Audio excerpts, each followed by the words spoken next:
Assalamualaikum warahmatullahi wabarakatuh. Perkenalkan, nama saya Rama Muhammad Rizky dari program studi bimbingan konseling Universitas Muhammadiyah Tasikmalaya.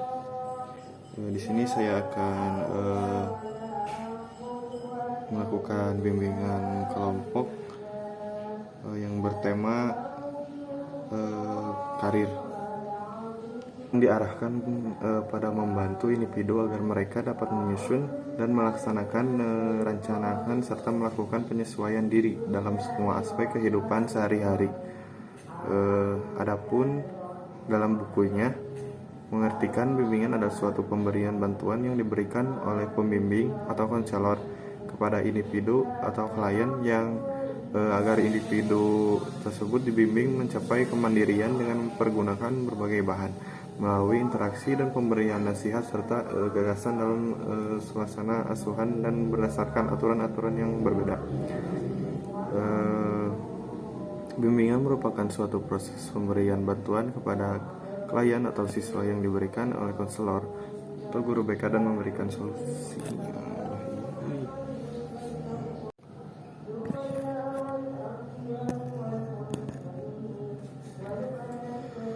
Pengertian bimbingan karir. Bimbingan karir menurut BP3K 1984 dalam Ruslan A.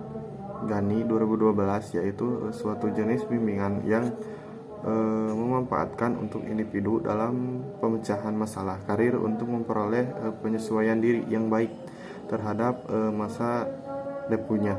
Bimbingan karir atau jabatan merupakan suatu jenis bimbingan yang ditunjukkan untuk membantu siswa dalam menyelesaikan masalah karir sehingga dapat menyesuaikan diri dengan baik pada waktu itu maupun pada masa yang akan datang.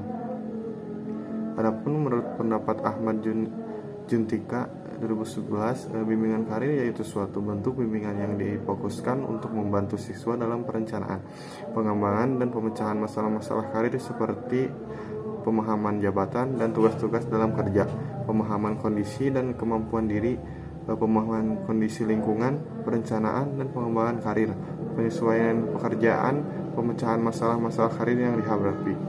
Bimbingan karir merupakan salah satu proses pemberian bantuan kepada klien atau individu dalam memecahkan masalah dalam karir. Sedangkan menurut Juntika dalam bukunya mengemukakan bimbingan karir yaitu bimbingan untuk membantu individu dalam membuat perencanaan, pengembangan, dan penyelesaian masalah-masalah karir seperti pemahaman terhadap jabatan dan tugas-tugas kerja, pemahaman kondisi dan kemampuan diri atau pemahaman kondisi lingkungan, perencanaan dan pengembangan karir, penyesuaian pekerjaan, dan penyelesaian masalah karir yang dihadapi. Menurut Munandir, bimbingan karir adalah proses membantu siswa atau konseli dalam hal memahami dirinya, memahami lingkungan, khususnya lingkungan berupa dunia kerja, menentukan pilihan kerja, dan akhirnya membantu menyusun rencana untuk mewujudkan keputusan yang diambilnya. Menurut Hartono, dalam bukunya mendefinisikan bahwa bimbingan karir merupakan layanan dan aktivitas yang dimaksudkan untuk membantu individu pada semua usia dan sepanjang rentang kehidupan mereka untuk memilih pendidikan, pelatihan, dan pilihan karir serta mengolah karir-karir mereka.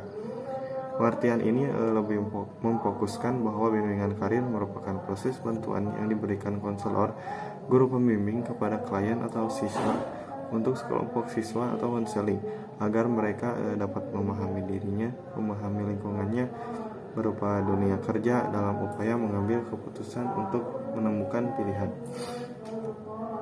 Dari beberapa pendapat tersebut dapat disimpulkan bahwa bimbingan karir yaitu suatu bentuk bimbingan yang diberikan oleh konselor atau guru BK kepada klien atau murid dalam memberikan arahan atau bimbingan mengenai perencanaan, pemilihan, dan pemecahan masalah karir sehingga dapat memahami diri, memahami lingkungan karirnya, dan mencapai kemandirian dapat mempertahankan karirnya dalam kehidupan di masyarakat. Yang selanjutnya ada aspek-aspek bimbingan karir menurut Tohirin. Beberapa aspek masalah karir yang membutuhkan pelayanan bimbingan karir di sekolah yaitu yang pertama pemahaman mengenai dunia kerja, yang kedua peranan dan pemilihan karir atau jabatan profesi tertentu, yang ketiga penyediaan berbagai program studi yang berorientasi karir, yang keempat ada nilai-nilai kehidupan yang mencakup karir, yang kelima cita-cita masa depan, yang keenam minat terhadap karir tertentu, yang keenam kemampuan penguasaan terhadap karir tertentu, yang ketujuh harapan dari keluarga, yang kedelapan masa depan karir yang akan diperoleh, yang kesembilan penyesuaian diri terhadap tuntutan, yang ke-9 pasar kerja, yang ke-10 kemungkinan pengembangan dalam karir. Secara umum tujuan bimbingan karir dan konseling menurut Anas Salahuddin yaitu yang pertama memiliki pemahaman diri. Memiliki pemahaman diri itu yaitu kemampuan minat atau kepribadian yang terkait dengan pekerjaan. Yang kedua memiliki pengetahuan mengenai dunia kerja dan informasi karir yang menunjang kompetensi kerja. Yang ketiga memiliki sikap positif terhadap dunia kerja, dalam arti jadi mau bekerja dalam bidang pekerjaan apapun tanpa merasa rendah diri, asalkan bermakna bagi dirinya gitu dan sesuai dengan norma agamanya. Yang keempat memahami relevansi kompetensi belajar, kemampuan menguasai pelajaran dengan pernyataan keahlian atau keterampilan bidang pekerjaan yang menjadi cita-cita karirnya masa depan. Yang kelima memiliki kemampuan untuk membentuk identitas karir dengan cara mengenali ciri-ciri pekerjaan, kemampuan yang dituntut lingkungan sosiopsikologis pekerjaan, prospek kerja, kesejahteraan kerja. Yang keenam memiliki kemampuan merencanakan masa depan, yaitu merancang kehidupan secara rasional untuk memperoleh peran-peran yang sesuai dengan minat, kemampuan, dan kondisi kehidupan sosial ekonomi. Yang ketujuh mengenal keterampilan, minat, dan bakat keberhasilan atau kenyamanan dalam suatu karir amat dipengaruhi oleh minat dan bakat yang dimiliki.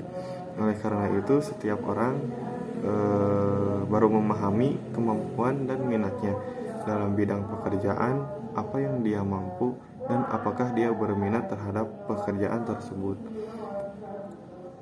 Yang kedelapan, memiliki kemampuan untuk menciptakan suasana hubungan industrial yang harmonis, dinamis, berkeadilan dan bermartabat.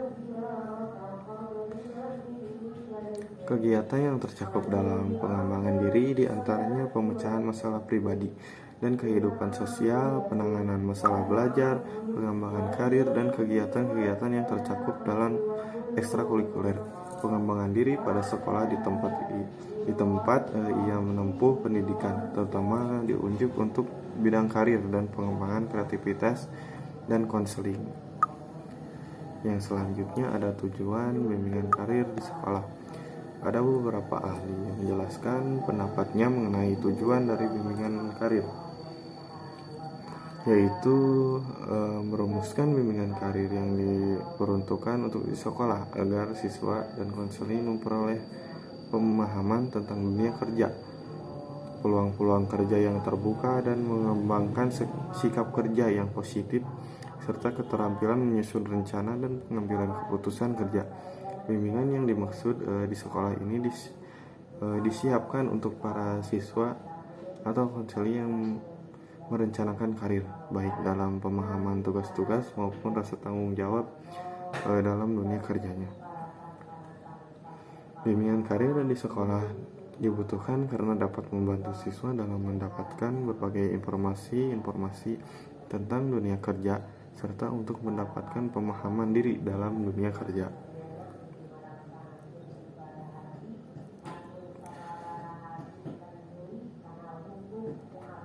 Adapun tujuan pelayanan bimbingan karir di sekolah yaitu yang pertama, siswa dapat memperoleh informasi karir, jabatan, atau profesi tertentu.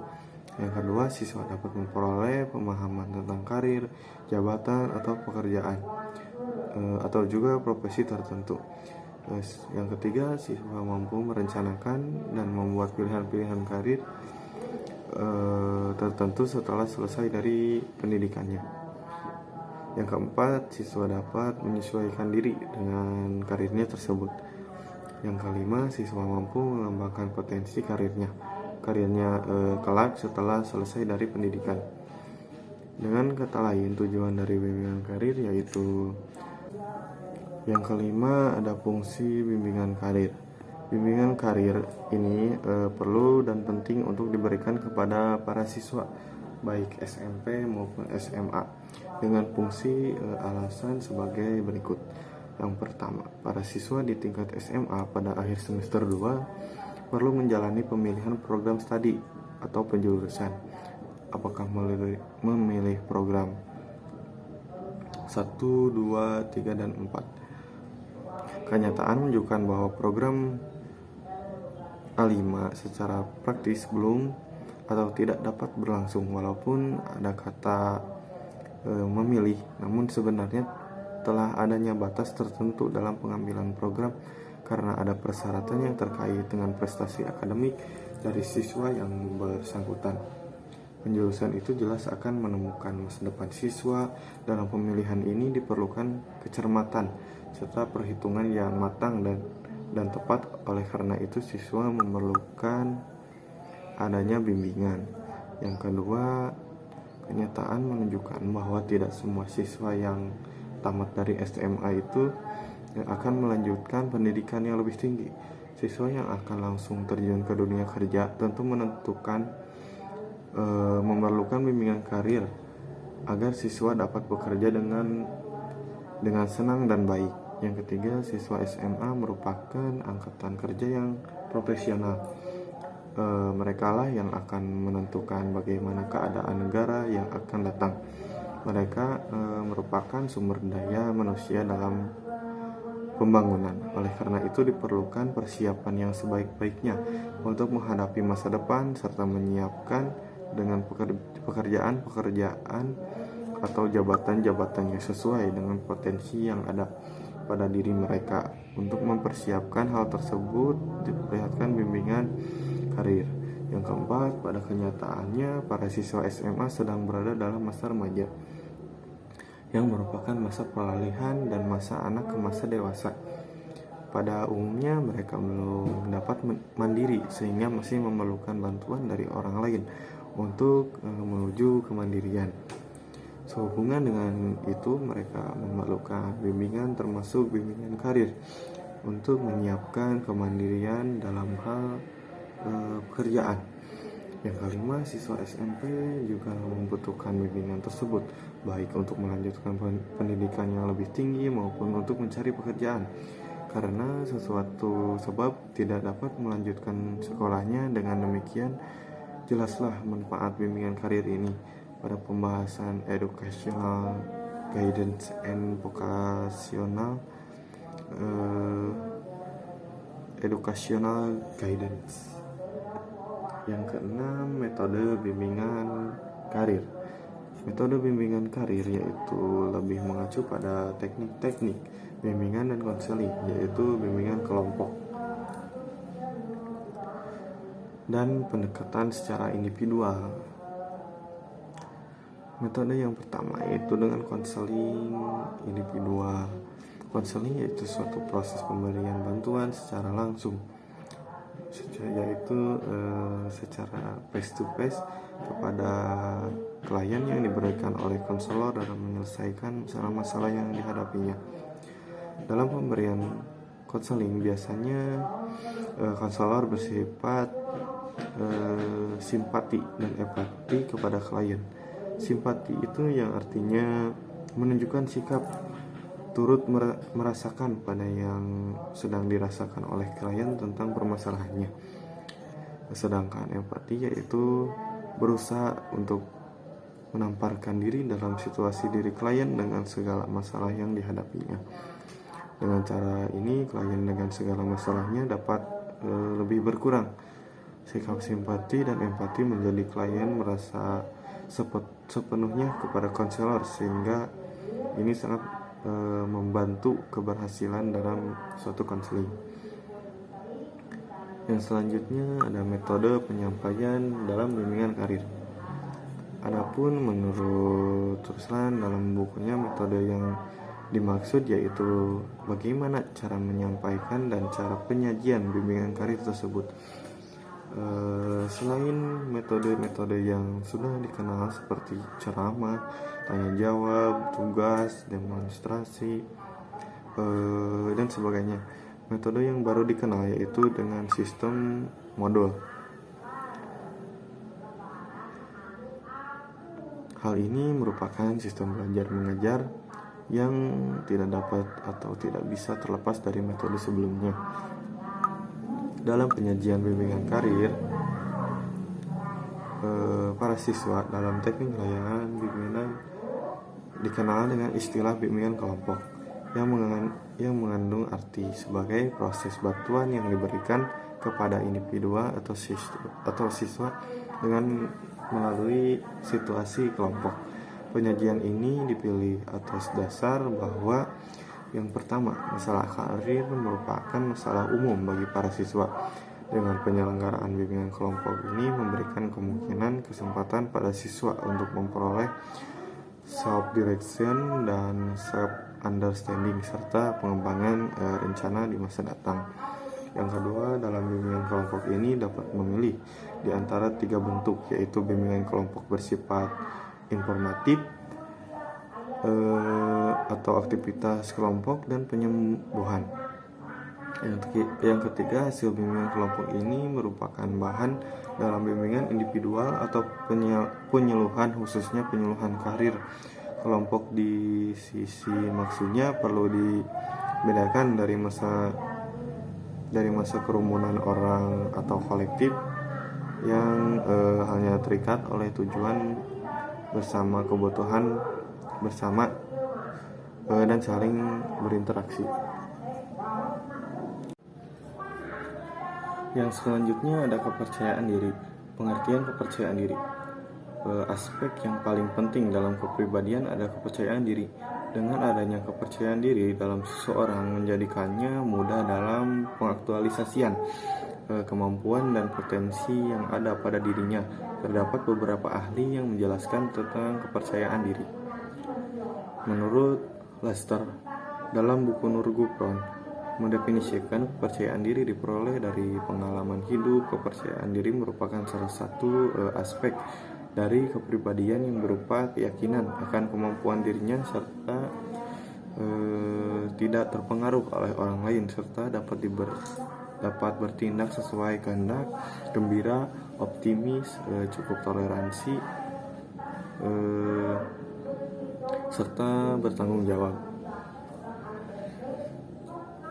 Sedangkan menurut Anthony berpendapat bahwa individu yang memiliki kepercayaan diri, setiap individu yang dapat menerima kenyataan, dapat mengembangkan kesadaran diri berpikir positif, memiliki kemandirian, dan mempunyai kemampuan untuk memiliki serta mencapai sesuatu yang diinginkan. Menurut Kumara 1988 menyatakan bahwa kepercayaan diri ialah ciri kepribadian, adalah keyakinan seseorang atas kefasilitasannya dalam menjalankan tugas, termasuk ekspresi keyakinan individu dan menghadapi tantangan atau suatu masalah, keputusan individu dalam merealisasikan ide atau gagasan, serta ketangguhan individu dalam menangani suatu kegagalan dalam kehidupan.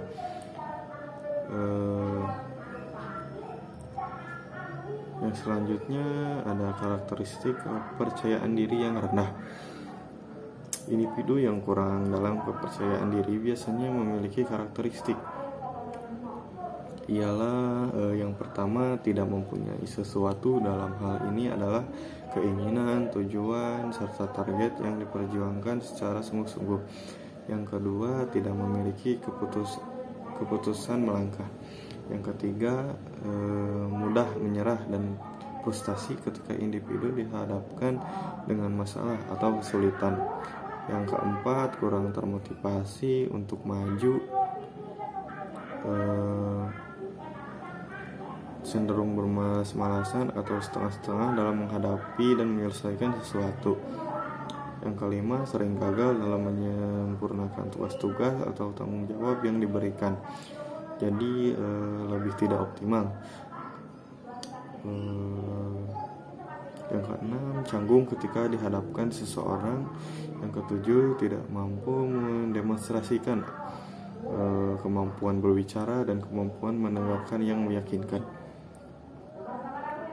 Yang kedelapan, sering memiliki harapan yang tidak realistis. Yang kesembilan, terlalu perfeksionalis. Dan terakhir, individu yang terlalu sensitif. Yang selanjutnya ada ciri-ciri orang yang mempunyai kepercayaan diri. Individu yang memiliki kepercayaan diri mempunyai ciri-ciri seperti tidak mementingkan diri sendiri, bisa disebut toleransi, tidak membutuhkan dorongan orang lain, optimis dan selalu gembira. Ciri-ciri dari orang yang memiliki atau mempunyai kepercayaan diri yang tinggi ialah seseorang yang selalu bersikap tenang dalam menjelaskan sesuatu, memiliki potensi dan kemampuan yang mumpuni, mampu menetralisasikan ketegangan yang muncul di dalam berbagai situasi, maupun menyesuaikan diri dan berkomunikasi di berbagai situasi. Memiliki kondisi mental fisik yang baik, menunjukkan penampilan yang cukup, memiliki keahlian atau keterampilan nilai yang menunjang kehidupannya, misalnya keterampilan berbahasa asing, memiliki kemampuan bersosialisasi, memiliki latar belakang pendidikan yang cukup, memiliki pengalaman hidup yang menempa mentalnya menjadi lebih kuat dan tahan akan menghadapi masalah, misalnya dengan tetap tegar, sabar, serta tabah menghadapi persoalan dalam hidup. Dengan sikap seperti itu, adanya masalah hidup yang berat justru akan semakin memperkuat rasa percaya diri seseorang. Karakteristik atau ciri-ciri individu yang mempunyai rasa percaya diri yang profesional. Yang pertama, percaya atas kemampuan atau kompetensi diri sehingga tidak membutuhkan komentar orang lain seperti pujian, pengakuan, penerimaan ataupun hormat dari orang lain. Yang kedua, berani menerima dan menghadapi penolakan orang lain, berani menjadi diri sendiri. Yang ketiga, mampu berkomunikasi dengan baik, yaitu individu dapat melakukan percakapan interpersonal maupun antarpersonal serta mampu menyampaikan informasi secara tepat sasaran.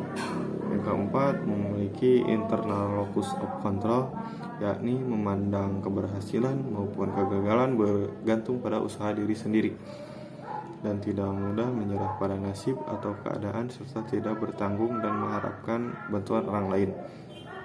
Yang kelima, tidak terdorong untuk menunjukkan sikap kompromis demi diterima oleh orang lain atau kelompok.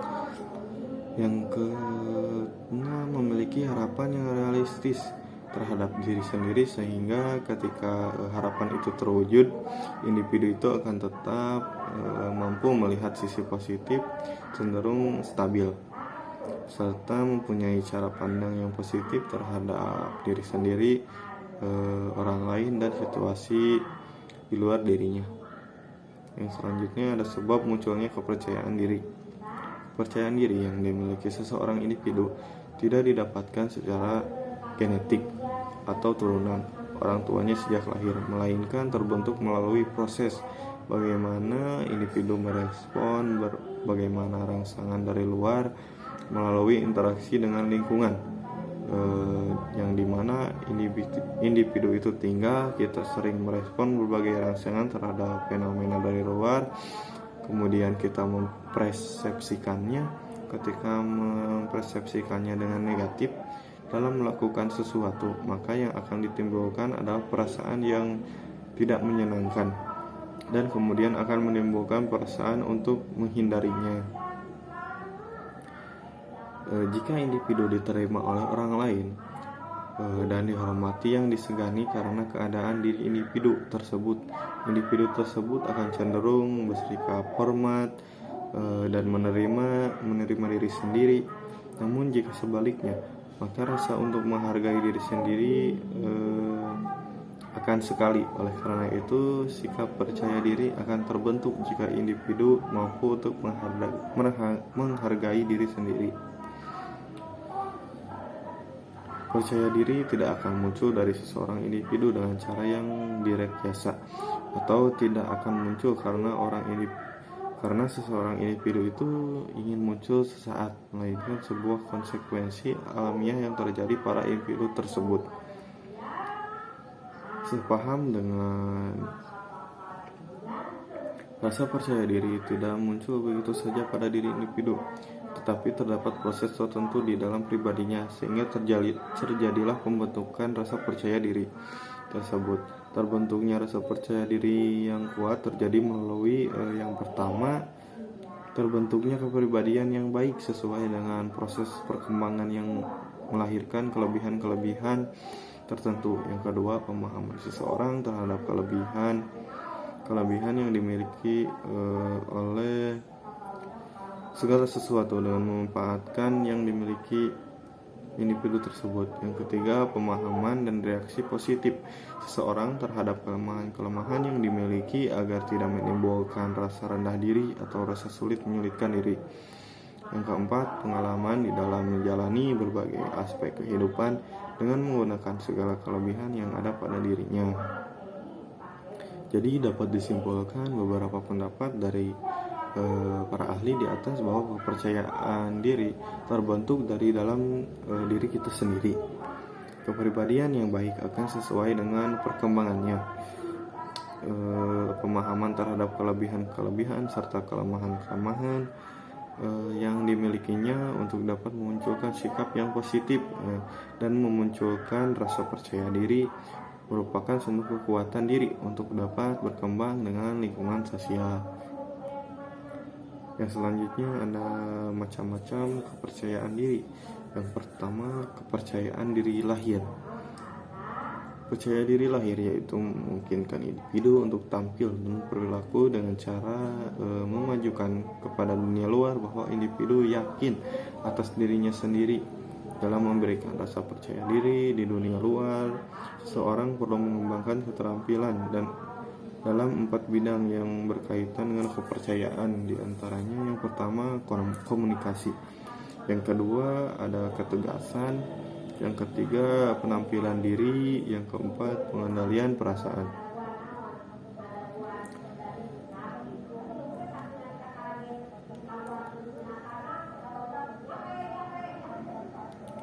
Yang selanjutnya ada cinta diri, pemahaman diri, berpikir positif, mengetahui kelemahan diri sendiri, terbuka agar mampu menerima umpan balik dari seseorang. Yang selanjutnya ada kepercayaan diri